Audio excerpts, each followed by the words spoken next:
एक बार अंतःकरण से सब कोई गुरु महाराज का जय घोष करें। बोलिए प्रेम से श्री सद्गुरु महाराज की जय, श्री सद्गुरु महाराज की जय, श्री सद्गुरु महाराज की जय।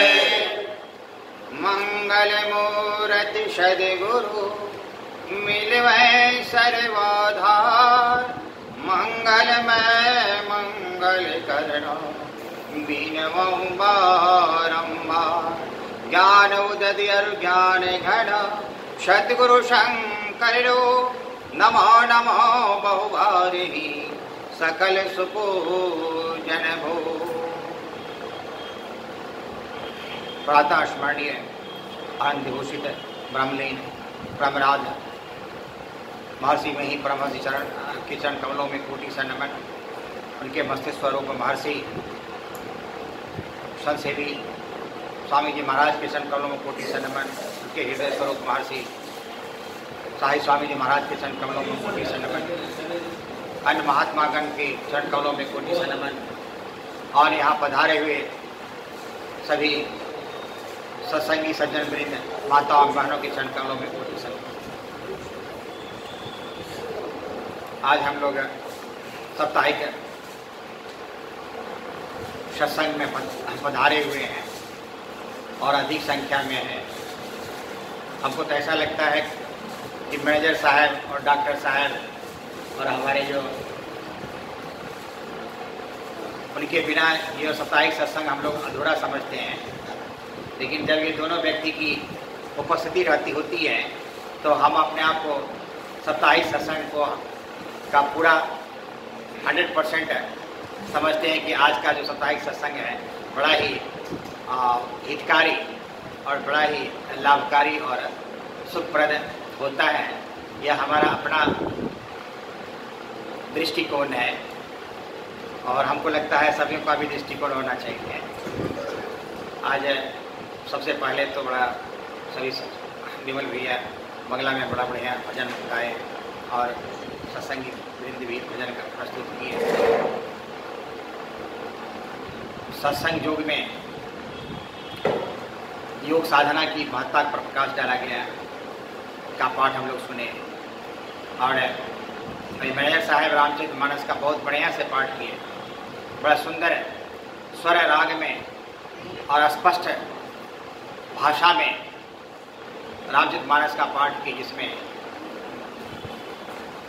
माँ पार्वती भगवान शिव से भक्ति का मार्ग क्या है, भक्ति क्या होती है, उसके बारे में हम लोग पाठ को सुने। तो कुल मिला के कहा जाए कि भक्ति की महत्ता और भक्ति करनी चाहिए, भक्ति क्या है वह सब का हम पाठ सुने। और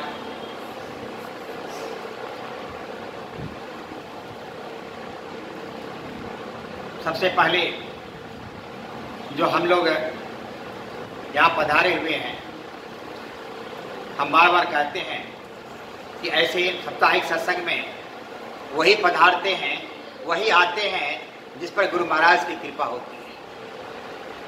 आसान नहीं है ऐसे सत्संगों में पधारना और गुरु महाराज के चरणों का आशीर्वाद वचन लेना।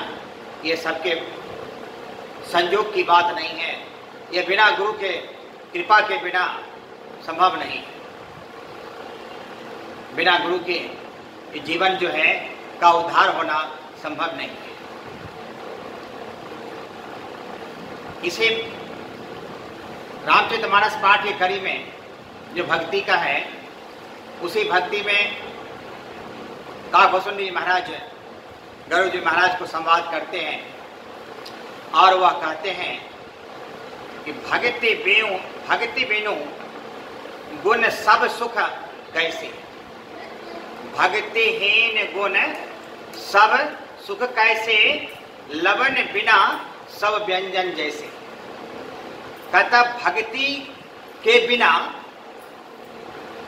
यह सुख कैसे प्राप्त हो सकता है, यानी भक्ति के बिना मनुष्यों को सुख होना संभव ही नहीं है। बिना भक्ति के सुख की प्राप्ति नहीं हो सकती है। जिस तरह से बिना लवण का कोई भी हम सब्जी बना लें, कितनों भी सारा व्यंजन बना लें, कितने ही प्रकार की सब्जी बना लें, अगर उसमें लवण न दिया जाए तो उसका जो स्वाद जो है जिस तरह से फीका होता है, उसी तरह से बिना भक्ति का यह जीवन जो है वह हमारा सूना है और फीका है। और उसी भक्ति को पाने के लिए हम इस तरह के सत्संग में आते हैं और हम लोगों पर गुरु महाराज की बड़ी कृपा है कि बड़े सरल रूप में एक भक्ति का साधन और मोक्ष प्राप्ति का साधन जो है हमें बड़ा सरल स्वभाव सरल रूप में पाया हमें प्राप्त है। तो हम लोग भी बहुत है कृपा पात्र हैं। एक तो बहुत पहले ही कृपा पात्र हैं कि मनुष्य शरीर मिला है, बड़े भाग मानुष तन पावा। तो बड़े भाग से हमें मानुष तन मिला है, यह तो बड़ी गुरु महाराज की कृपा है ही। उसमें ऐसे गुरु की सानिध्य मिला है, ऐसे गुरु की कृपा मिला है कि तुम सोचिए कि हम लोग कितने बड़भागी हैं। और इस समय को भी हम अगर चूक जाएंगे, इस समय से भी हम इस जीवन में अगर भक्ति को नहीं अपनाएंगे तो कितना दुख का सामना करना पड़ेगा, एक बार सोचने वाली बात है। और हमको लगता है कि गुरु महाराज पर विश्वास करने की बात और विश्वास करते हैं। और जितने भी सत्संगी वृंद हैं यहाँ पर, हमको लगता है गुरु महाराज की इतनी दया बरसती है कि सब सारे दुख को जो है वह गुरु महाराज के चरणों में रखकर शांति और सुख का अनुभव करते हैं। देखिए भक्ति कैसा होता है। एक संत का मैं उदाहरण देकर के लघु कथा के रूप में मैं आप लोगों को के सामने प्रस्तुत करता हूँ। आप लोग एक राबिया संत के बारे में सुने होंगे। संत कैसे होते हैं और उसका जो है विश्वास क्या होता है और विश्वास से क्या फल मिलता है, वह इस लघु कथा के माध्यम से आप लोगों को सुनने को मिलेगा। आप लोग सुने भी होंगे, ऐसे जानते भी हैं। इस संत राबिया जो थी वह बड़े गुरु भक्त थे, भगवान पर बड़ा विश्वास था। एक दिन अपने कुटी में निवास कर रही थी और वह जो है उनके यहाँ दो संत आए। वह संत बड़े भूखे थे।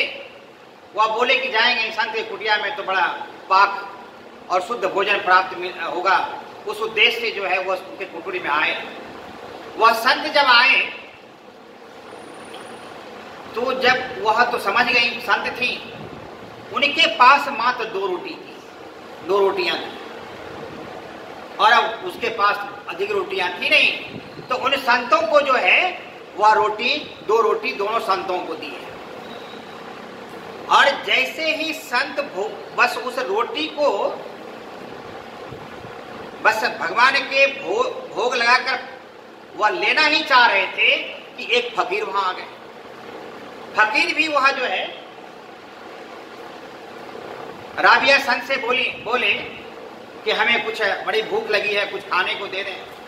तो वह राबिया संत क्या करी कि जब वह दोनों संतों को जो रोटी दिया था तो वह उन फकीर को दे दिया।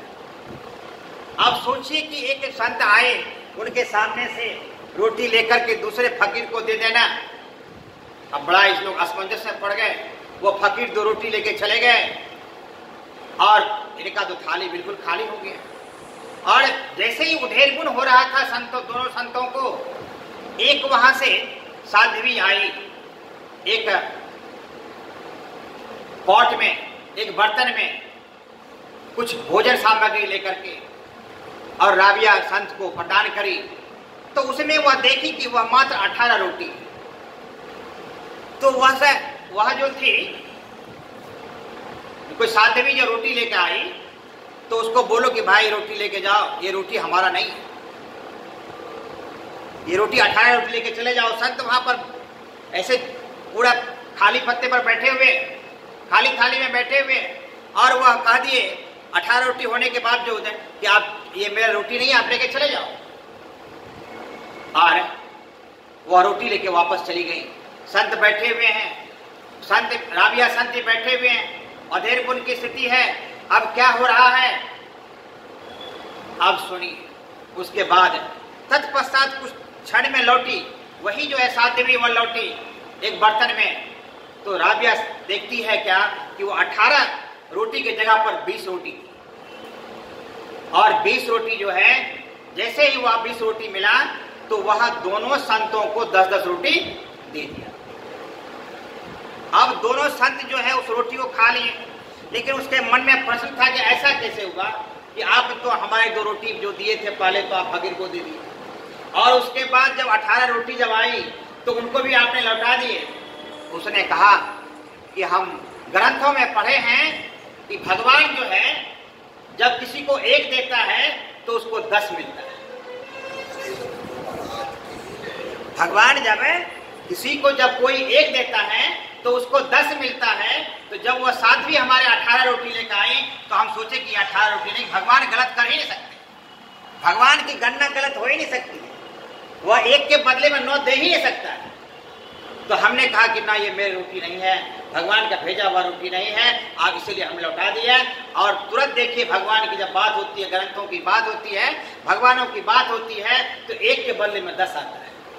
तो यहीं पर जो है दान की महत्ता बतलाती है। तो हम 1 रुपया दान करते हैं तो भगवान हमें 10 रुपया दान देते हैं। और यह कथा जो है वह संत राबिया दास के उदाहरण से मिलता है।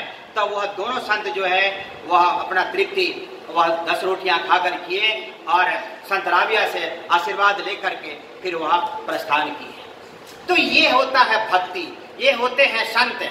ऐसे संत हमारे सदगुरु महाराज हैं जिसके हम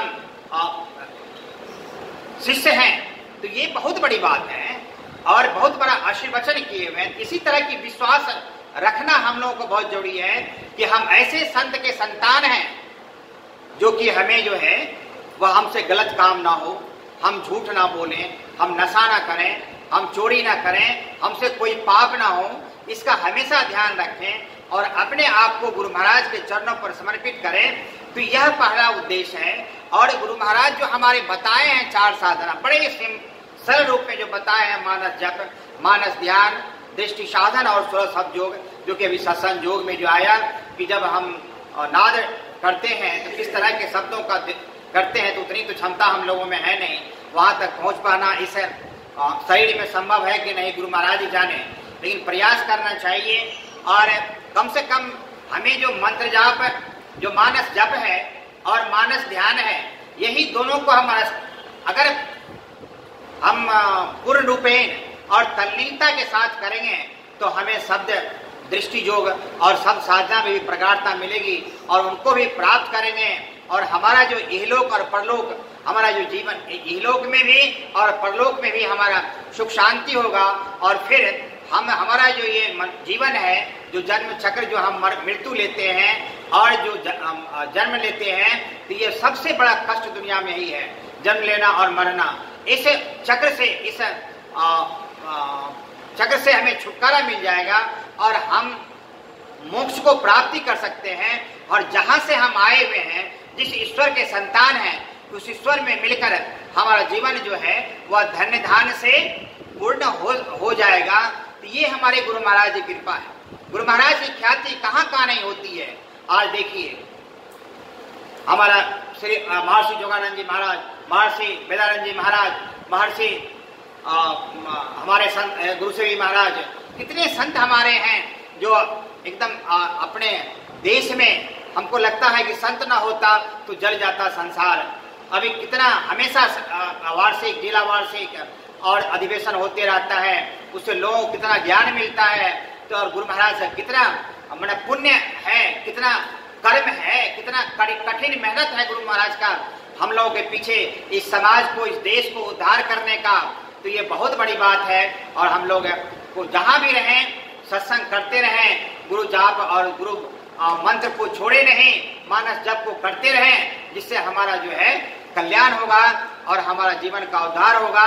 इन्हीं शब्दों के साथ मैं गुरु महाराज से प्रार्थना करता हूं कि हे गुरु महाराज, जितने भी सत्संगी वृंद हैं यहाँ पर आए हुए हैं, दया बरसाते रहें, इन सभी साधनाओं में प्रगाढ़ता प्रदान करें, मन को दृढ़ता से लगावें, ऐसा ही आशीर्वचन हमारे सभी संतों को, हम सभी भक्तों को दें और जीवन धान्य करें। जो भी संत, जो भी भक्त यहाँ पर आए हुए हैं, जिस उद्देश्य से आए हुए हैं, हे गुरु महाराज उसकी मनोकामना पूर्ण करें, यही गुरु महाराज से प्रार्थना करता हूँ। और इन्हीं शब्दों के साथ मैं अपने वाणी को विराम देता हूँ। बोलिए प्रेम से श्री सद्गुरु महाराज की जय, श्री सद्गुरु महाराज की जय, श्री सद्गुरु महाराज की जय।